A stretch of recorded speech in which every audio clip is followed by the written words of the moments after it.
नेपाल में 25 घंटे पहले जो विनाशकारी बाढ़ आई उसने भारी तबाही मचाई है। नेपाल के कई शहरों को तबाह कर दिया है। अब तक 175 से ज्यादा लोगों की जान जा चुकी है।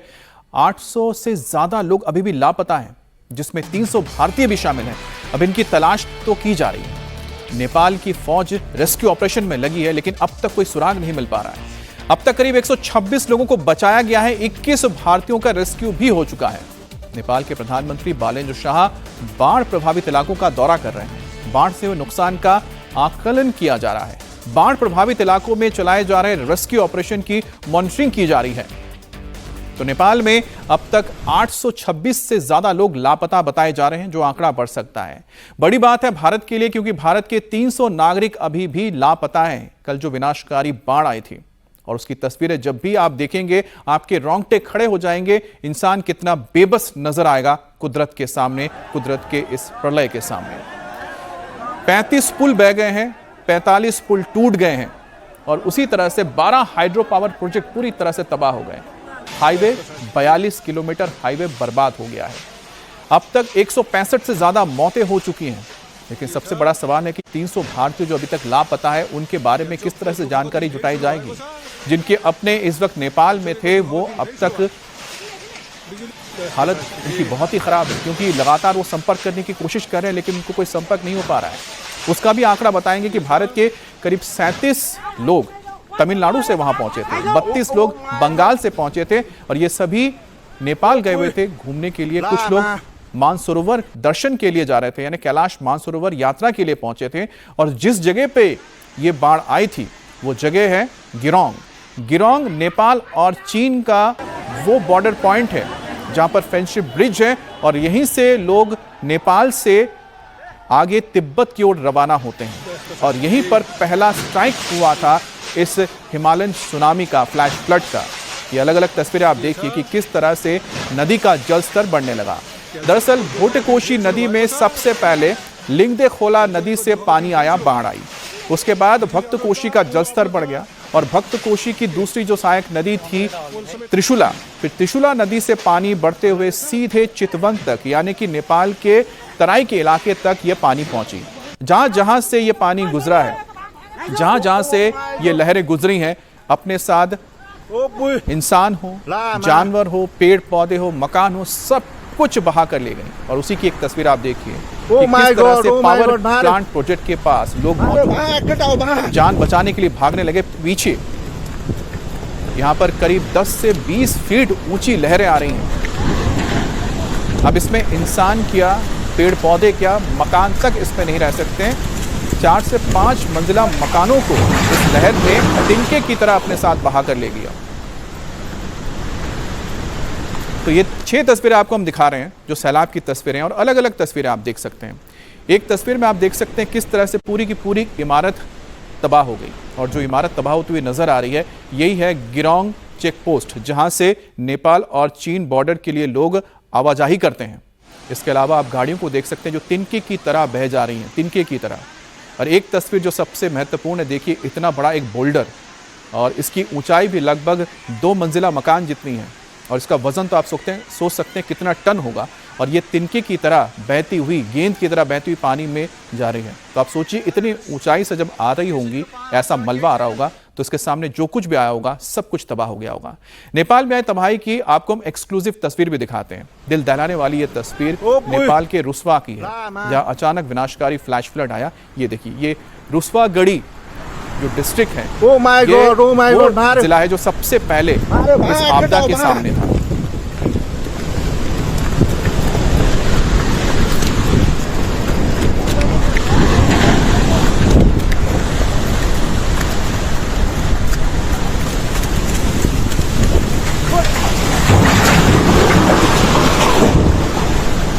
ये 2 तस्वीरें आप देख पा रहे हैं। एक तरफ जहां पर रुस्वा और ये धुंचे रुस्वागढ़ी डिस्ट्रिक्ट का मेन हेडक्वार्टर है। और यहाँ पर ही आप देखिए कि जब लोग मौजूद थे, बड़ी आबादी यहाँ पर है, जो पूरी आबादी इससे प्रभावित हुई थी और तेज पानी का बहाव आ रहा है। जो लोग पुल पर मौजूद थे, भागकर जान बचाने के लिए ऊपर की ओर भागे। और आप समझ सकते हैं कि यहाँ पर जो खौफ है और जो मौत है, ये सामने नजर आ रही है। जब मौत इस तरह से सामने हो तो इंसान किस तरह से जान बचाने के लिए भागता है। एक और तस्वीर आपको दिखा रहे हैं, ये नुवाकोट की तस्वीर है, यानी कि धुंचे से जब आगे आप जाएंगे, धुंचे से आगे ये रूसवागढ़ी जो डिस्ट्रिक्ट है उसी में पड़ता है नुवाकोट। और ये त्रिशूला नदी बाजार, ये त्रिशूला नदी है। त्रिशूला नदी में जो बाढ़ आई, जब फ्लैश फ्लड आया, उस वक्त आप देखिए लोग दुकानों में खरीदारी कर रहे थे, कुछ लोग बसों में इंतजार कर रहे थे, कुछ लोग सड़कों पे चल रहे थे, और अचानक ही उनके ऊपर ये मौत का प्रहार हुआ। ये मौत का जो प्रहार था, कोई इससे बच नहीं पाया। और देखिए बस ये जो मकान है, बड़े बड़े जो दुकानें हैं, ऊंची ऊंची इमारतें हैं, तीन एक और तस्वीर आपको दिखा रहे हैं, क्योंकि ये सबसे महत्वपूर्ण तस्वीर इसलिए, आप सोचिए कि कितनी नीचे ये लोग काम कर रहे थे, जो मजदूर थे, काफी तराई में जो नदी घाटी है, नदी की घाटी में जो पावर प्रोजेक्ट है वहां काम कर रहे हैं। और ठीक उसके पीछे जो आपको लहर आती हुई दिख रही है, यही वो विनाशकारी लहर है जिसमें सिर्फ आपको पानी, धुआं नजर आ रहा है, और इसकी ऊंचाई लगभग 10 से 20 फीट है, हो सकता है उससे ज्यादा भी हो।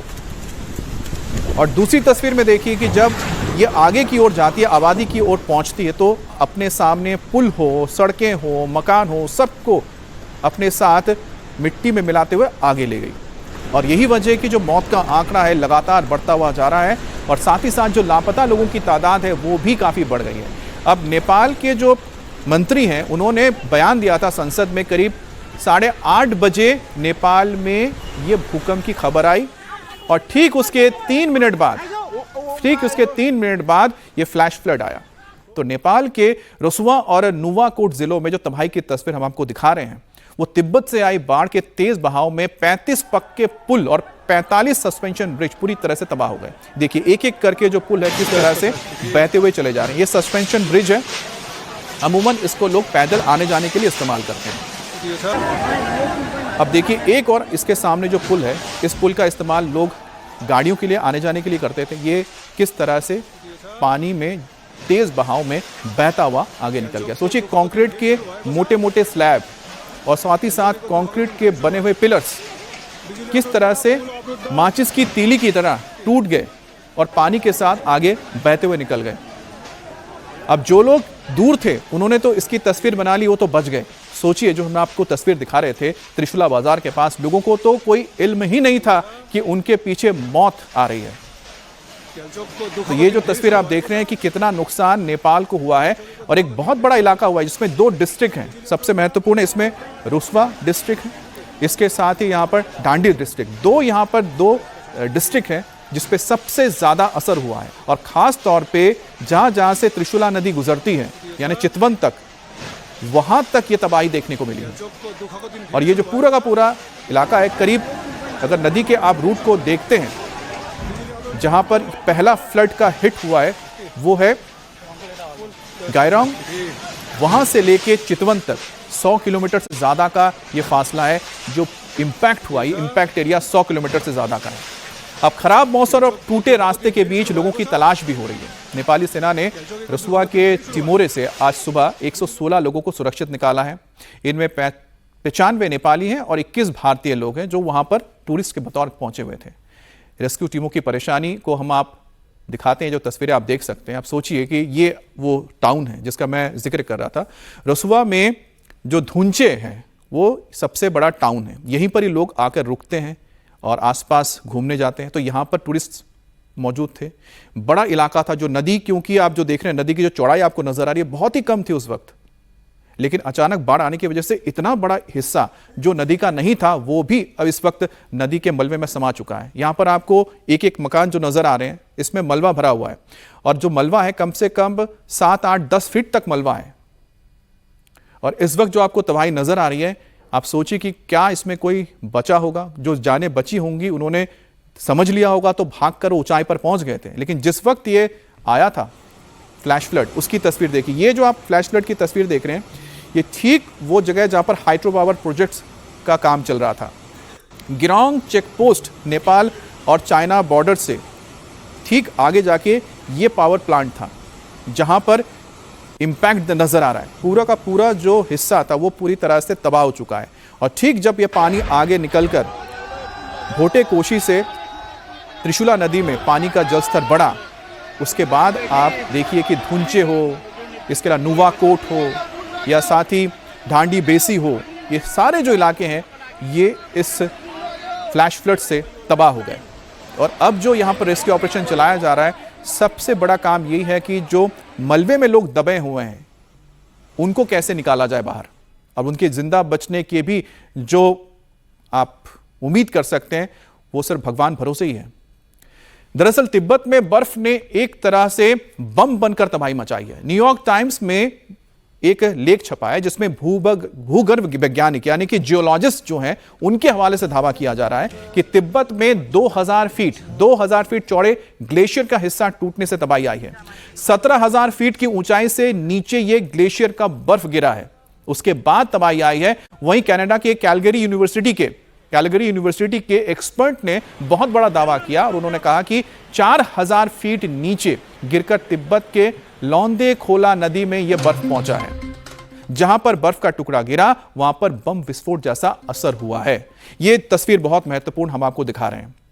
जो बातें कही जा रही हैं, ग्लेशियर गिरा है, कहां गिरा? लांदे कोला नदी में आके गिरा। लांदे कोला नदी ठीक जो चेक पोस्ट आप देख रहे हैं यही है गिरोंग चेक पोस्ट, जहां पर नेपाल और चीन की सीमा मिलती है। यहां पर फ्रेंडशिप ब्रिज है और इसी फ्रेंडशिप ब्रिज के जरिए नेपाल से लोग आगे जाते हैं। जो भारतीय यहां पर तिब्बत के कैलाश मानसरोवर जाने के लिए रुके थे वो इसी चेक पॉइंट पर रुके थे और यहीं पर पहला प्रहार हुआ था जिसमें भारी तबाही हुई थी। और उसके बाद जो तबाही की ये देखिए, एक बार फिर से इस तस्वीर को देख लीजिए, यही ये चेक पॉइंट है। आप सोचिए इतना बड़ा चेक पॉइंट है, कंक्रीट से बना हुआ है, करीब 5-6 मंजिला है। जब यहां पर आके ये सैलाब ने हिट किया यानी फ्लैश फ्लड आया, जो ऊंची लहर आई, उसने सोचिए कि इतने ऊंची इमारत को अपनी आगोश में ले लिया और यहां पर कुछ नहीं बचा। आपके सामने देखिए धुआं नजर आ रहा है, ये पानी है, मलबा है और लोग जो वहां पर मौजूद थे बचने के लिए सोचिए इधर उधर भाग रहे थे। और यहां पर बड़ी तादाद में लोग रुके हुए थे क्योंकि इनको आगे यहीं से तिब्बत के लिए जाना था। अब नेपाल के रुसवा में फ्लैश फ्लड से सबसे ज्यादा तबाही हुई है। इमारतों की पहली और दूसरी मंजिल पानी और मलबे में डूब चुकी हैं। छोटे छोटे मकानों का तो नामो निशान ही मिट गया है। कार, दुकानें, गाड़ियां, बस, ट्रक सब कुछ मिट्टी में या तो दब गए हैं या तो बहते हुए कहीं दूर चले गए हैं। कल जब नेपाल के रसुआ में फ्लैश फ्लड की खबर आई और जिन लोगों को ये पता लगा उन्होंने तो बचा लिया, उन्होंने ये वीडियोस बनाए हैं। और सोचिए जो नहीं समझ पाए, नहीं जान पाए, वो अपने घरों में ही रह गए और जो बच पाते वो किसी तरह से बाहर निकलकर उन्होंने इस मौत के मंजर को देखा, अपनों को मौत की आगोश में जाते हुए देखा, बेबस होकर दूर से बस वो देखते ही रह गए। और आप देखिए किस तरह से कुदरत का ये कहर टूटा कल नेपाल के इन 2 जिलों में। और पानी का जो बहाव था इतना तेज था कि बड़े बड़े मकानों को मिट्टी में मिलाते हुए चले गए। और इक्का दुक्का जो मकान बच गए हैं वो शायद किस्मत वाले रहेंगे, जिसमें से 1-2 लोगों को रेस्क्यू करते हुए भी तस्वीरें आई हैं जो हम आपको दिखाएंगे कि उनकी किस्मत अच्छी थी, बहुत अच्छी थी कि वो उस मकान में थे, उस वक्त बच गए, वो मकान ढहा नहीं। अब तिब्बत में कितना बड़ा नुकसान हुआ है उसका अंदाजा हम तस्वीरों के जरिए आपको बताएंगे कि कितना नुकसान हुआ होगा। नेपाल तिब्बत बॉर्डर पर बना हुआ जो गिरोंग पोर्ट है, ये गिरोंग पोर्ट में आप देखिए सामने बसें लगी हुई हैं, उसके ठीक सामने होटल है। और यहां पर जो यात्री नेपाल से होते हुए या टूरिस्ट तिब्बत की ओर जाते हैं वो यहीं आके ठहरते हैं। अब देखिए पूरा का पूरा होटल, यार यहां पर करीब 6, 7, 10 बसें जो मौजूद थी, बसें सब पानी में तबाह हो गई। देखिए अब ये जो आ रहा है, ये जो आपको बाईं तरफ से पानी नजर आ रहा है ना, आता हुआ लहर जो आ रही है, यही लौंदे खोला है। लौंदे खोला नदी है जिसके ऊपर ग्लेशियर आके गिरा था। और उसके बाद ठीक सामने होटल के सामने ये चेक पॉइंट है, इमिग्रेशन कॉम्प्लेक्स है। यही है गिरोंग का वो चेक पॉइंट जहां पर सुबह देखिए 10:49 यानी लगभग 11 बजे ये हिट किया था इस फ्लैश फ्लड ने। और उसके बाद वहां पर तबाही मचाने के बाद फिर वो आगे निकल गया और उसके बाद धुंचे पहुंचा। अब धुंचे में पहुंचने का मतलब है रुसवा का जो हेडक्वार्टर है धुंचे। अब धुंचे में जब एंटर कर रहा है ये फ्लैश फ्लड, तो आप देखिए कि कितना पानी आ रहा है और टकराते हुए जा रहा है। जहां जहां पर पानी टकराया है वहां पर आप देख सकते हैं कि क्या हालत हुआ है। और उसके बाद की तस्वीर आप देखिए, जो तबाही मची उसके बाद का मंजर आप देख सकते हैं कि यहाँ सड़क आप ढूंढिए, आपको ना सड़क मिलेगी ना हाईवे मिलेगा। और यहीं से नेशनल हाईवे 42 जाता है जो सीधा गेरोंग चेक पॉइंट तक जाता है। तो गेरोंग चेक पॉइंट तक जाने के लिए इसी इलाके से होकर जाना पड़ता है जो NH 42 है। अब आपको NH-42 ना यहाँ पर नज़र आएगा, ना यहाँ पर आपको दुकानें नज़र आ रही है। जो मकान बचे हुए हैं वो मलबा में तब्दील हो चुके हैं। यहाँ पर 8 से 10 फीट तक तो सिर्फ मलबा ही भरा हुआ है, जिसमें बोल्डर्स होंगे, सब चीज़ें होंगी, और पूरी तरह से ग्राउंड फ्लोर तो जमींदोज हो चुके हैं या फिर मलबे में दब चुके हैं। आप देखिए तेज़ी, पहले पानी जो आता है वो धीरे धीरे आता है। 2 तस्वीरों में आप देखिए पानी का जो बहाव है पहले कम था, लेकिन जैसे जैसे पानी का जो बहाव आगे बढ़ता गया ये और बड़े दायरे में फैलता गया। अब देखिए कि किस तरह से दूसरी वाली तस्वीर में जब ये पानी धीरे धीरे बढ़ता हुआ खेतों की ओर बढ़ता हुआ जा रहा है, अपने साथ जो बसें हैं, गाड़ियां हैं, सब कुछ बहा कर ले जा रहा है, साथ ले जा रहा है। और जो लोग यहाँ पर आपको भागते हुए नजर आ रहे हैं, किसी तरह से खुद को बचाने की कोशिश करते हुए आगे की ओर बढ़ते हुए जा रहे हैं। अब नेपाल में आई तबाही के बाद लोगों के घरों के साथ सारा सामान भी बह गया। इस बीच कई लोग जान जोखिम में डालकर गैस सिलेंडर लूटते हुए नजर आए। दरअसल जब तक ये पानी पहुंचता पहुंचता ढांडी इलाके में पहुंचा और चितवन के करीब पहुंचा तो वहां पर आके ये पानी ठहर गया, और इस पानी में आपको देखिए सिर्फ और सिर्फ मलबा नजर आ रहा होगा। यहाँ पर लकड़ी के टुकड़े हैं, घड़ों के टुकड़े हैं, यहाँ पर गैस सिलेंडर से जो दुकानें थी, लोगों के घरों से जो निकल गया, और वहाँ पर लोग इनको लूटते हुए नजर आए। हालांकि बहुत ही खतरनाक था, क्योंकि इसके साथ जो मलबा आया है वो मलबा भी ऐसा है जो लोग यहाँ पर गए हैं उनको भी नुकसान पहुँचा सकता है। लेकिन एक बार फिर से आप देखिए तस्वीर, साथ ही साथ हम आपको थ्योरीज भी बता रहे हैं कि क्या थ्योरी है, क्या बताया जा रहा है, क्यों ये आया फ्लैश फ्लड। उसमें सबसे पहली थ्योरी ये बताई जा रही है कि करीब 5.2 तीव्रता का भूकंप आया। भूकंप आने के बाद तिब्बत के जिस इलाके में आया उसी इलाके में ग्लेशियर बन गया था, और वो ग्लेशियर टूटकर नीचे आ गिरा। एक और तस्वीर देखिए, ताज़ा तस्वीर एक और आई है। जो लोग गाड़ी में बैठे हुए थे वो बचने के लिए ड्राइवर को बोल रहे हैं, स्कूल के बच्चे हैं, ये स्कूल के बच्चे थे जो बस में सवार थे, उनके ठीक सामने नदी में उफान आया था, और वो ड्राइवर को बोल रहे थे कि भगाओ ताकि वो जल्दी किसी सेफ जगह तक पहुंच सके। अब मैं आपको बता रहा था थ्योरी क्या बताई जा रही है कि भूकंप आया, भूकंप आने के बाद ग्लेशियर टूट के नीचे गिरा, टूटने के बाद नीचे गिरने के बाद उसने लांधे खोला नदी को ब्लॉक कर दिया, और उसके पीछे से लगातार मलबा और पानी आता रहा। जब वो एक कृत्रिम बांध टूट गया और जो झील बन गया था, उसने जब पानी को रिलीज किया तो उसने भोटेकोशी को पहले फ्लड किया और उसके बाद फिर त्रिशूला नदी को किया। और यही जो तस्वीर है उसके बाद सामने आई, जहां पर ऊंची 20 फीट की लहर त्रिशूला नदी से आगे बढ़ते बढ़ते बढ़ते 2 डिस्ट्रिक्ट को, पहले रुसवा उसके बाद ढांडी डिस्ट्रिक्ट को तबाह करते हुए चितवन की ओर बढ़ गई। और जिसके बीच में जो भी आया, जो भी शहर आया, चाहे वो धांची हो, नुवाकोट हो, सब कुछ तबाह हो गए। तो नेपाल में जो तबाही आई है उसकी एक एक तस्वीर हम आप तक पहुंचा रहे हैं। और उस तस्वीर में आप देख सकते हैं कि एक तरफ जहां पर इस वक्त मलबा बिखरा हुआ है, तबाही की तस्वीर है। कल जब ये तबाही हो रही थी उस वक्त कुछ लोग ऐसे भी थे जो सामान बहकर आ रहा था, चाहे सिलेंडर हो, कुछ हो, उसको लूटने के लिए लगे हुए थे। और दूसरी तरफ वो भयानक मंजर है जहां पर लोगों ने किसी तरह से खुद को बचाया और ये तस्वीरें सामने रखी।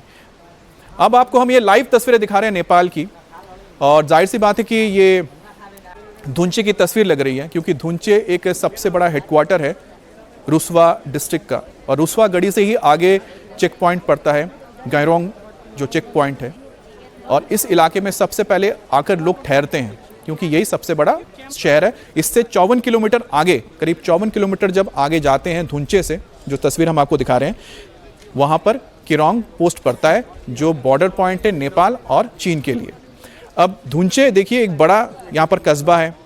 जाहिर सी बात है कि यहाँ पर आपको क्या नज़र आ रहा है इस वक्त, ये जो आपको सड़क नज़र आ रही है पूरी तरह से मलबे में दबा हुआ है, और जो आसपास जो मकान हैं आपको दिखाई दे रहे हैं वो भी कम से कम 8 से 10 फीट मलबे में दबे हुए हैं। यहाँ पर रेस्क्यू ऑपरेशन शुरू करने के लिए आपको हेवी इक्विपमेंट चाहिए। भारत की ओर से कल करीब 10 टन राहत सामग्री भेजी गई है, एनडीआरएफ की टीम जा गई है।